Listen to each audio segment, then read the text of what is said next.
लोकप्रिय अंतर्मनाचा वेध घेणारे news channel star city one. राज्यातील आणि देशातील राजकीय घडामोडी पाहण्यासाठी आणि इतरही बातम्या पाहण्यासाठी सबस्क्राइब करा स्टार सिटी वन।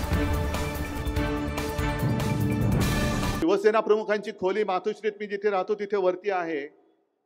त्या खोलीत अमित शाह आणि मी दोघं जण बसून ते ठरवलं होतं आणि मी माझ्या आईवडिलांची शपथ घेतले, तुळजाभवानीची शपथ घेतले। आई वडिलांशिवाय दुसरं दैवत कोणतं? तुळजाभवानीशिवाय आणखीन दैवत कोणतं? छत्रपती शिवाजी महाराज आहेत, बाबासाहेब आहेत।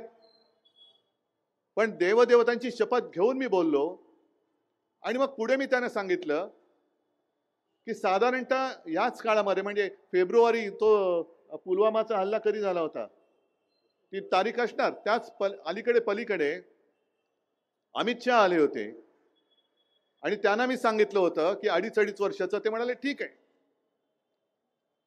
त्याच्यानंतर 2-3 महिन्यांनी लोकसभा निवडणुका होत्या, त्याच्यानंतर 4-5 महिन्यांनी विधानसभा निवडणुका होत्या।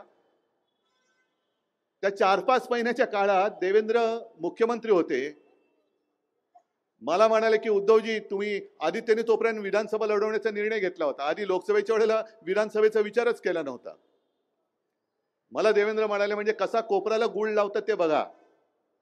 मला म्हणाले उद्धवजी मी काय करतो, आदित्यला चांगला ग्रूम करतो म्हणजे चांगला तयार करतो, मग 2.5 वर्षानंतर त्याला आपण मुख्यमंत्री करू। म्हटलं हो काहीतरी त्याच्या डोक्यात घालू नका, लहान आहे तो, त्याला पहिलं आमदार म्हणून तो त्याची कारकीर्द सुरू करतोय, तुम्ही त्याला तयार नक्की करा, पण लगेच मुख्यमंत्रीपद वगैरे डोक्यात काही घालू नका। पण पुढचा प्रश्न माझा असा होता की समजा आदित्यला मुख्यमंत्री करा तुम्ही म्हणताय, मग तुम्ही एवढे ज्येष्ठ नेते या मुलाच्या हाताखाली काम करणार तुम्ही? माझा प्रश्न बरोबर होता का चूक? मग तेव्हा ते म्हणाले की नाही काय 2.5 वर्षानंतर मी वरती जाणार। म्हटलं एवढं लवकर? नाही तसं नाही, म्हणजे मी दिल्लीत जाणार। म्हटलं असं सांगा ना नीट, वरती जाणार म्हणजे काय 2.5 वर्षानंतर वरती जाणार? म्हटलं असं नका करू हो। त्याला नाही वरती जाणार। म्हटलं बरं वर जाऊन काय करणार? त्या पाऊस पडणार? नाही आपल्याला जरा कसं आहे अर्थ खात्यातलं जरा बरं कळतं, म्हणजे आहे ना अर्थमंत्री